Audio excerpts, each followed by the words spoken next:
الحمد لله وكفى وسلام على عباده الذين اصطفى أما بعد فأعوذ بالله من الشيطان الرجيم بسم الله الرحمن الرحيم وإذ ابتلى إبراهيم ربه بكلمات فأتمهن قال إني جاعلك للناس إماما قال ومن ذريتي قال لا ينال عهد الظالمين.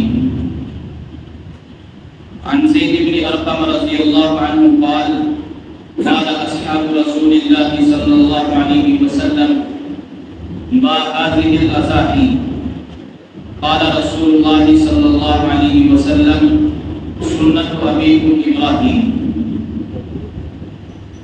قالوا ما لنا فيها يا رسول الله قال بكل شعرة حسنة. قالوا فالصوف يا رسول الله قال بكل شعرة من الصوف حسنة أو كما قال عليه الصلاة والسلام. سبحان ربك رب العزة عما يصفون وسلام على المرسلين والحمد لله رب العالمين. اللهم صل على سيدنا مولانا محمد وعلى آلہ واصحابہ وبارک وسلم. توحید تو یہ ہے کہ خدا حشر میں کہتے یہ بندہ تو عالم سے خفا میرے لیے تھا. قرآن کریم کی ایک آیت اور اللہ کے رسول صلی اللہ علیہ وسلم کی ایک حدیث مبارکہ حضرات کے سامنے پڑھی ہے. قرآن کریم کے اندر اللہ رب العزت نے ارشاد فرمایا وَإِذِ ابْتَلَىٰ إِبْرَاهِيمَ رَبُّهُ بِكَلِمَاتٍ. فرمایا اللہ تبارک و تعالیٰ نے کہ آپ کے رب نے حضرت ابراہیم علیہ السلام کو بِكَلِمَاتٍ فَأَتَمَّهُنَّ چند امتحانوں کے ذریعے سے آزمایا ہے. فَأَتَمَّهُنَّ بس حضرت ابراہیم علیہ السلام نے ان تمام امتحانات کو پار کیا ہے، مکمل کیا ہے. قرآن کریم کی جو آیت کریمہ میں نے حضرات کے سامنے پڑھی، دراصل بات یہ ہے کہ قربانی شروع سے چلی ہے. میں نے پچھلے ہفتے بتایا تھا کہ حضرت آدم علیہ السلام کے زمانے سے چلی ہے اور ہر نبی کی امت پر اللہ تبارک و تعالیٰ نے قربانی کو لازم کیا ہے، چاہے اس کی شکل کوئی بھی. لیکن جو خاص پہچان قربانی کو ملی ہے وہ حضرت ابراہیم علیہ السلام کے زمانے سے ملی ہے. حضرت ابراہیم علیہ السلام کی ذات سے اس قربانی کو ایک الگ پہچان ملی ہے. چنانچہ اس آیت کریمہ کے اندر اللہ رب العزت نے ارشاد فرمایا کہ ہم نے حضرت ابراہیم علیہ السلام کو بہت سارے امتحانات لے کر کے آزمایا ہے. فرمایا بِکَلِمَاتٍ، ہم نے بہت سارے امتحان حضرت ابراہیم علیہ السلام کے لیے. اس کی کوئی تعداد آیت کریمہ کے اندر ذکر نہیں کی گئی، لیکن تفسیر ابن کثیر والے لکھتے ہیں کہ اس آیت کریمہ کے ضمن میں جن امتحانات کا تذکرہ اللہ تبارک و تعالیٰ نے کیا ہے وہ حضرت ابراہیم علیہ السلام کی امتحانوں کی جو تعداد ہے وہ 30 ہے. یعنی 30 مرتبہ اللہ تبارک و تعالیٰ نے حضرت ابراہیم علیہ السلام کو آزمائش میں مبتلا کیا ہے اور بہت سارے امتحانات میں اللہ تبارک و تعالیٰ نے حضرت ابراہیم کو آزمایا ہے. لیکن ان میں سے 4 بڑے امتحان جن کا تذکرہ مختصر طور پر آپ حضرات کے سامنے کرنا ہے، اور انہی 4 بڑے امتحانات میں سے ایک امتحان یہ قربانی والا ہے. چنانچہ حضرت ابراہیم علیہ السلام کی جو زندگی ہے وہ ہمیشہ سے ہی امتحان اور آزمائش سے بھری پڑی ہے.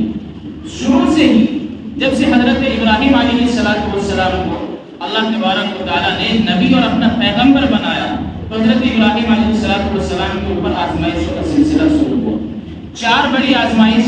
پہلی آزمائش اس میں سے یہ ہے کہ حضرت ابراہیم علیہ السلام کا اپنے باپ آزر کو کلمہ توحید لا الہ الا اللہ کی دعوت دینا، ایمان کی دعوت دینا، اور اس ایمان کی دعوت کے نتیجے میں گھر سے بے گھر ہو جانا، اپنے ماں باپ کو چھوڑ دینا. یہ حضرت ابراہیم علیہ السلام کا پہلا امتحان. دوسرا امتحان حضرت ابراہیم علیہ السلام کا ہے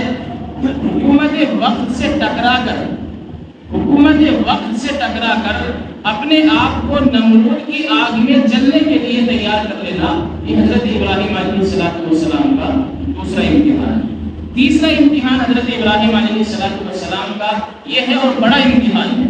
حضرت ابراہیم علیہ السلام کے یہاں روایت میں آتا ہے کہ 80 سال کی عمر تک کوئی اولاد نہیں تھی، اور ظاہر ہے جب 80 سال کسی کی عمر ہو جاتی ہے عورت کی تو ظاہر ہے وہ بھی باندھ ہو جاتی ہے، اس کے اندر بھی بچے دینے کی صلاحیت اور طاقت ختم ہو جاتی ہے۔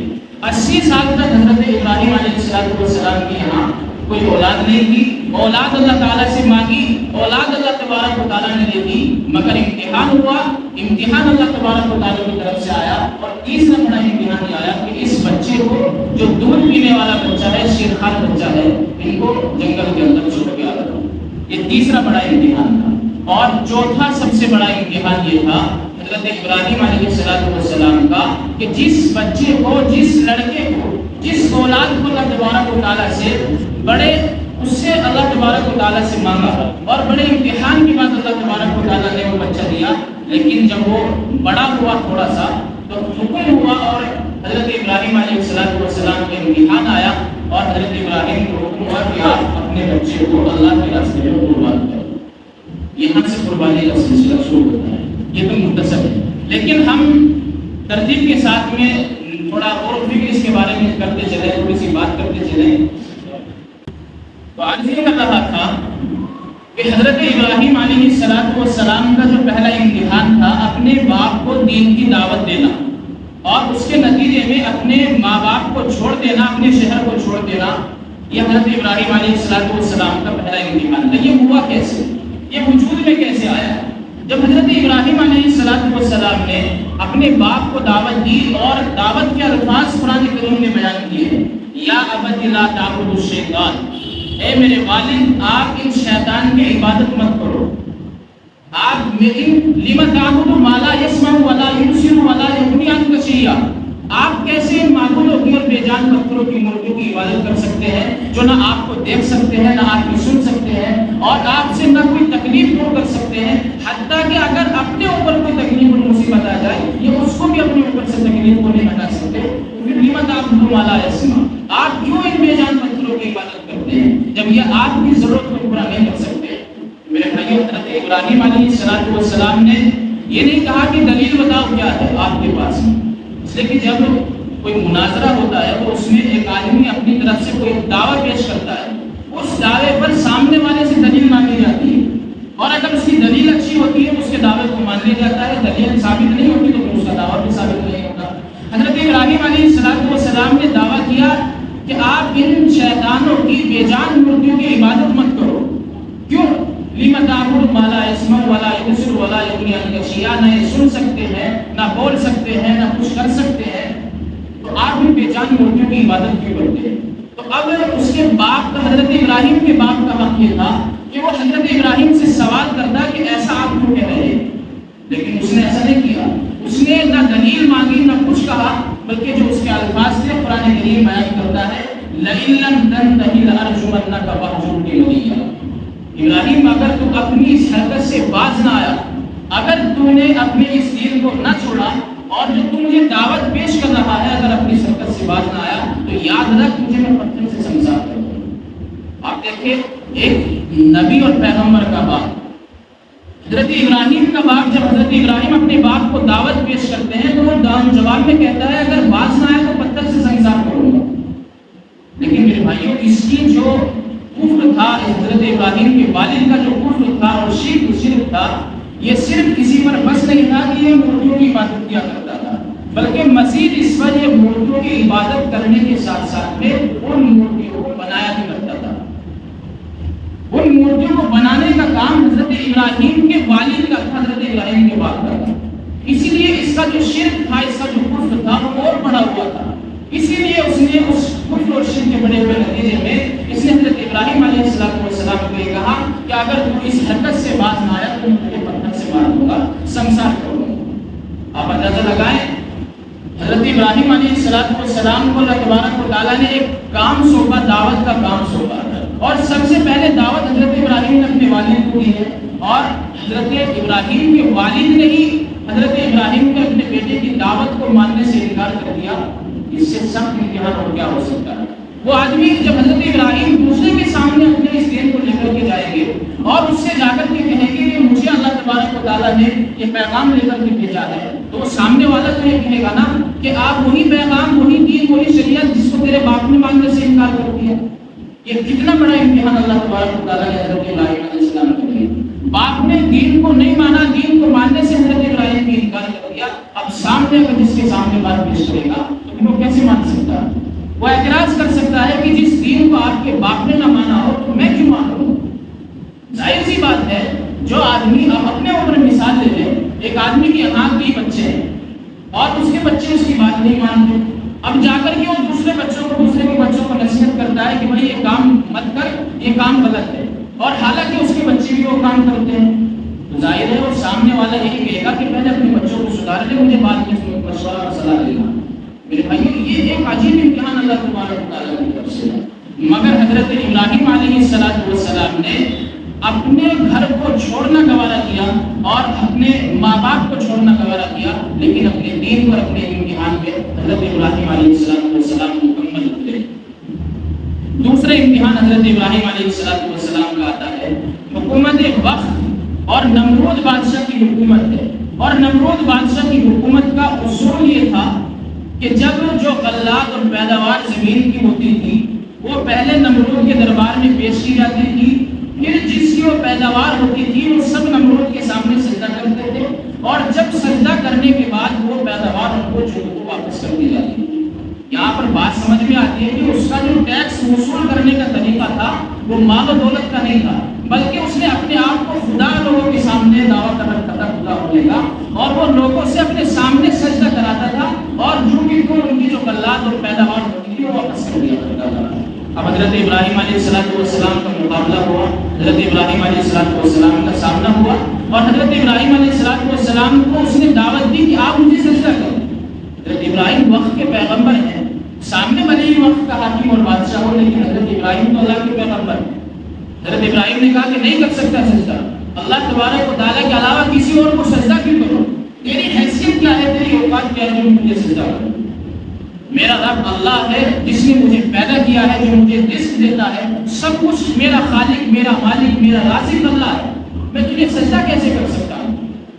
مناظرہ ہوا، بحث ہوئی، ڈیبیٹ ہوئی، اور حضرت ابراہیم علیہ السلام سے نمرود نے اس بات پر بحث کی کہ اللہ تبارک و تعالیٰ کی ذات کیا ہے، اللہ کون ہے، اللہ کی صفات کیا ہے، اللہ کا کام کیا ہے۔ اور قرآن کریم نے اس واقعے کو خود الفاظ کے ساتھ بیان کیا، الم تر الی الذی حاج ابراہیم فی ربہ ان آتاہ اللہ الملک۔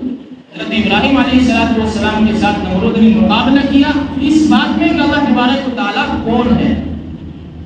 حضرت ابراہیم علیہ السلام نے فرمایا قال ربی الذی یحیی و یمیت۔ حضرت ابراہیم نے کہا کہ میرا رب وہ ہے جو زندگی دیتا ہے، اور میرا رب وہ ہے جو موت دیتا ہے۔ اب اس نے حضرت ابراہیم نے دعویٰ پیش کیا، وقت کے بادشاہ نے کہا کہ یہ کام تو میں بھی بڑی آسانی سے کر سکتا ہوں۔ حضرت ابراہیم نے سوچا کہ یار یہ آدمی انسان ہے اور یہ اس کام کو کرنے کا دعویٰ کر رہا ہے جو اللہ کی ذات کے علاوہ کوئی اور نہیں کر سکتا، اس نے تو خدا کی خدائی کو چیلنج دے دیا ہے۔ حضرت ابراہیم علیہ السلام نے فرمایا کیسے کر سکتا ہے؟ اس نے کہا اپنے درباری سے کہا کہ 2 قیدیوں کو بلا کر کے لاؤ۔ ان میں سے ایک قیدی وہ تھا کہ جس کے لیے پھانسی کا پیغام سنایا جا چکا تھا، اور ایک قیدی وہ تھا جس کی اگلے دن رہائی ہونی تھی۔ اس نے اس کو بدل لی، جو جس قیدی کی رہائی ہونی تھی اس کے لیے فرمان سنایا کہ اس کو پھانسی دے دی جائے، اور جس قیدی کو پھانسی کی سزا سنائی جا چکی تھی اس کے بارے میں فرمان جاری کیا کہ اس کو چھوڑ دیا۔ اور حضرت ابراہیم کے سامنے اس نے پیش کیا کہ دیکھو، جس کو مرنا تھا میں نے اس کو زندہ چھوڑ دیا، اور جس کو زندہ رہنا تھا میں نے اس کے بارے میں موت کا فرمان جاری کر دیا۔ اب ظاہر ہے یہ آدمی اتنا بے وقوف تھا، آپ اندازہ لگائے حضرت ابراہیم علیہ السلام نے سوچا کہ مقدر ان کے لیے تھا، ان کی موت اور زندگی اسی حال میں تھی، لیکن یہ کمبخت اللہ تبارک و تعالیٰ کی وحدانیت کو چیلنج کر رہا ہے، اور یہ بہت بڑا بے وقوف ہے، اس کو بہت اعلیٰ قسم کا بے وقوف آدمی ہے۔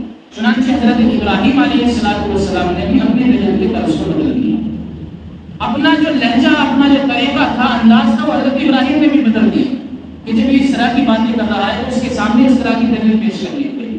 حضرت ابراہیم نے کہا کہ ایک بات بتا، سورج روزانہ نکلتا ہے، یہاں نکلتا ہے، کہاں سے نکلتا ہے؟ مشرق سے نکلتا ہے، روزانہ نکلتا ہے، یہاں روزانہ نکلتا ہے۔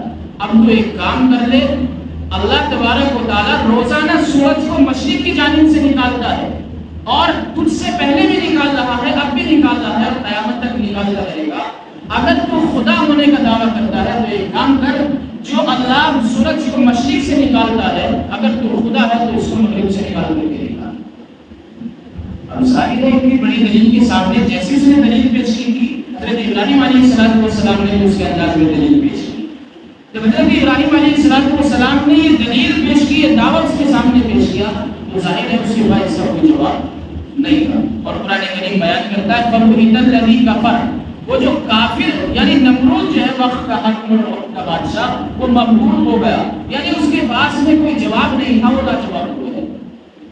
اللہ جواب ہونے کے نتیجے میں اس نے حضرت ابراہیم علیہ السلام کے لیے فرمان جاری کیا کہ ایک آگ تیار کی جائے اور اس آگ کے اندر حضرت ابراہیم کو ڈال دیا جائے۔ اور روایت میں آتا ہے ایک آگ دہکائی گئی جو بہت بڑی، بہت لمبے چوڑے علاقے میں وہ آگ دہکائی گئی، اور اس نے حضرت ابراہیم علیہ السلام کو ڈالنے کا فیصلہ کر دیا۔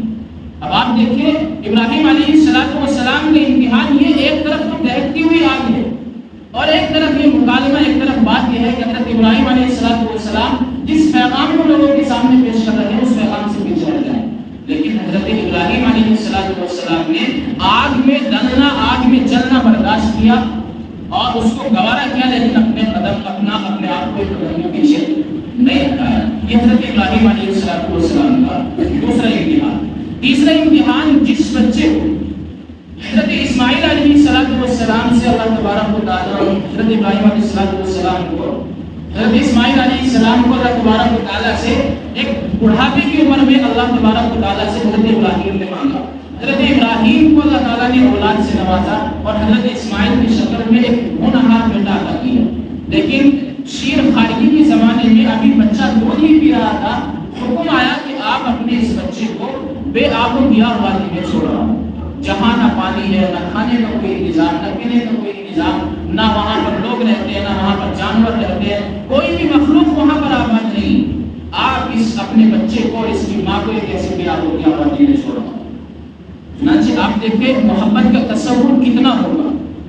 اندازہ لگائیں کہ ایک باپ جس کو 80 سال کی عمر میں ایک بیٹا ملا ہو، ایک ماں جس کو 5 ہونے کے بعد اللہ تبارک و تعالیٰ نے وہ بیٹا عطا کیا ہو، اپنے اس بچے سے اس ماں کی محبت کا عالم کیا ہوگا، اس باپ کی محبت کا کیا عالم ہوگا۔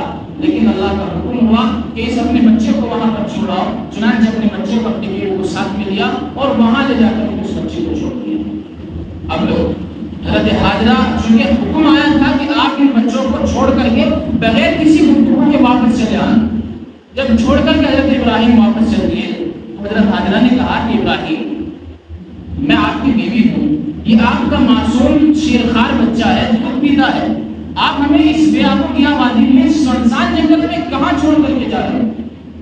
حضرت ابراہیم نے سنا نہیں، اگنور کر دیا۔ دوسری مرتبہ حضرت حاجرہ نے آواز لگائی کہ میرا کم سے کم خیال نہیں کر سکتے تو اپنے اس معصوم بچے کا تو خیال کرتے تھے۔ حضرت ابراہیم نے پھر اگنور کر دیا۔ اب چونکہ حضرت حاجرہ بھی ایک نبی کی بیوی حضرت ابراہیم علیہ السلام کی، اور آنے والے وقت کے نبی حضرت اسماعیل علیہ السلام کی والدہ اور اماں تھی، سمجھ گئی کہ کچھ نہ کچھ تو بات ہے۔ پوچھا حضرت ابراہیم بتائیے، کیا آپ مجھے، ہمیں، اپنے بچے کو اور مجھے اللہ کے حکم سے چھوڑ کر کے جا رہے ہیں یا اپنی مرضی سے چھوڑ کر کے جا رہے ہیں؟ روایت میں آتا ہے کہ وہاں پر بھی حضرت ابراہیم نے بات نہیں کی، بلکہ حضرت ابراہیم نے اپنی گردن ہلائی اور گردن سے یہ اشارہ دیا کہ میں آپ کو اور آپ کے بچے کو یہاں اللہ کے حکم سے چھوڑ کر کے جا رہا ہوں۔ آپ دیکھیں ایک چھوٹا سا بچہ، بے آب و گیا وادی، نہ پینے کا کوئی انتظام، نہ کھانے کا کوئی انتظام، اور وہ بھی وہ بچہ جس کو 80 سال کی عمر میں پایا ہو، محبت کا کیا عالم ہوگا۔ لیکن اللہ کے حکم کے سامنے اپنے سر کو جھکا دیا اور اللہ تبارک و تعالیٰ کے حکم پر عمل کر دی۔ چنانچہ بڑھتے رہے واقعات، تو اس کے ذہن میں بہت ساری باتیں آتی، لیکن مختصراً میں آپ حضرات کو بتاتا ہوں۔ چوتھا امتحان حضرت ابراہیم علیہ السلام پر آیا، اور چوتھا امتحان یہ آیا کہ جب حضرت اسماعیل علیہ السلام تھوڑے بڑے ہوئے اور بلوغت کے قریب پہنچے، روایت میں آتا ہے کہ جب آپ کی عمر 14 سال ہو گئی، تو اللہ تعالیٰ کی طرف سے حضرت ابراہیم علیہ السلام کو خواب میں دکھایا گیا کہ وہ اپنی بہت زیادہ پیاری چیز کو اللہ کے راستے میں قربان کر رہے ہیں۔ تو اس وقت میں پیاری جو چیز ہوتی تھی وہ اونٹ ہوا کرتے تھے۔ حضرت ابراہیم علیہ السلام صبح اٹھے، یہ 8 ذی الحجہ کی تاریخ کا واقعہ، صبح اٹھے اور صبح اٹھتے ہی حضرت ابراہیم نے 100 اونٹوں کی قربانی پیش کر دی۔ لیکن اگلے دن پھر یہی خواب آیا کہ آپ اپنی بہت ہی زیادہ پیاری چیز کو اللہ کے راستے میں قربانی کر رہے ہیں۔ پھر صبح اٹھے اور اٹھ کر 100 اونٹوں کی قربانی پیش کر دی۔ لیکن پھر تیسری مرتبہ خواب آیا کہ آپ اپنی سب سے پیاری چیز کو قربان کر رہے ہیں۔ حضرت ابراہیم علیہ السلام سمجھ گئے کہ یہ جو میرے جگر کا ٹکڑا، میرا لخت جگر ہے، میری ممتا، میرے بزرگی کا سہارا ہے، اس چیز کی قربانی مجھ سے بے مانگی جا رہی ہے۔ چنانچہ حضرت اسماعیل علیہ السلام کی قربانی کا تصور اپنے ذہن میں لے حضرت ابراہیم علیہ السلام نے اپنے بیٹے حضرت اسماعیل علیہ السلام کے پاس گئے اور پوچھا کہ اسماعیل، انی ارا فی المنام انی اذبحک فانظر ماذا تری، میں نے خواب میں دیکھا ہے کہ میں تجھے اللہ کے راستے میں ذبح کر رہا ہوں، بتا تیری رائے کیا ہے۔ حضرت اسماعیل سے پوچھا، بتا تیری رائے کیا ہے، میرے اوپر اللہ نے یہ امتحان ڈالا ہے اور مجھے اس میں کامیاب ہونا ہے، اگر تو چاہے گا تو کامیاب ہو جاؤں گا، نہیں چاہے گا تو کامیاب نہیں ہوں گا۔ اب وہ بھی ظاہر ہے، وہ بھی وقت کے آنے والے وقت کے نبی اور پیغمبر بننے والے تھے۔ انہوں نے کہا فَافْعَلْ مَا تُؤْمَرُ، کہ آپ کو جو حکم اللہ تبارک و تعالیٰ کی طرف سے دیا گیا ہے آپ اس کو کر گزریے۔ چنانچہ حضرت ابراہیم علیہ السلام اپنے اس معصوم اس بیٹے کی قربانی کے لیے تیار ہوئے۔ حضرت اسماعیل نے کہا کہ ابا جان، مجھے ایک تو اونھے منہ لٹانا اور دوسرے اپنی آنکھوں پر پٹی باندھ لینا۔ اونھے منہ اس لیے لٹانا تاکہ آپ کی جو نظر ہے میرے اوپر نہ پڑ جائے، میرے چہرے پر نہ پڑ جائے، اور آپ کی محبت اللہ کے حکم پر غالب آ جائے اور آپ جو ہے مجھے ذبح کرنے سے رک جائیں۔ چنانچہ آپ دیکھیں، ایک تاریخ ایسی مثال قربانی کی کوئی تاریخ پیش نہیں کر سکتی۔ جس اولاد کو، جس لڑکے کو بڑے ناز سے اللہ تبارک و تعالیٰ سے مانگا ہو اور احساس کمتری کا شکار ہونے کے باوجود اللہ تبارک و تعالیٰ نے وہ بیٹا دیا ہو، اور جو بڑھاپے کا سہارا بننے والا ایک سہارا ہو، اس بیٹے کی قربانی حضرت ابراہیم علیہ السلام دینے کے لیے تیار ہوئے، اور حضرت ابراہیم علیہ السلام نے اپنے بیٹے کی گردن پر چھری چلائی۔ اللہ تبارک و تعالیٰ نے چھری پر حکم دیا کہ نہیں چلنا، اور بدلے میں حضرت اسماعیل علیہ السلام کے اللہ تبارک و تعالیٰ نے ایک میڑا بھیج دی۔ میرے بھائیو، یہ قربانی ہے۔ یہ یہاں سے حضرت ابراہیم علیہ السلام سے، یہ زمانے سے، اور آپ نے حضرت ابراہیم علیہ السلام کے زمانے سے جو قربانی کو حیثیت ملی ہے وہ اسی وجہ سے ملی ہے کہ حضرت ابراہیم علیہ السلام نے اپنے بیٹے کی قربانی دی اور اس بیٹے کی قربانی دی کہ تاریخ جس کی مثال پیش کرنے سے آگے لوگ پاس ہے۔ ہمیں ہمارے اوپر تو اللہ کا احسان ہے کہ اللہ تبارک و تعالیٰ ہم سے اپنی اولاد کی نہیں بلکہ ہم سے اپنے جانوروں کی قربانی مانگ رہے ہیں۔ یہ اللہ تبارک و تعالیٰ کا ہمارے اوپر بہت احسان ہے۔ قربانی کے تعلق سے یہ حضرت ابراہیم علیہ السلام کے جو چند مختصر حالات تھے وہ آپ حضرات کے سامنے بیان کیے ہیں۔ ظاہر ہے تھوڑے سے وقت میں مکمل تفصیل کو بیان نہیں کیا جا سکتا، لیکن چونکہ 1-2 دن کے بعد بقرعید بھی آنے والی ہے، انشاءاللہ اس میں کچھ نہ کچھ تھوڑا ایک سلسلہ ہوگا، اس کے بارے میں ہم بات کریں گے۔ قربانی کے تعلق سے جو ہمارے معاشرے میں چند غلط فہمیاں پھیلی ہوئی ہیں، انشاءاللہ ان کے متعلق بیان کیا جائے گا۔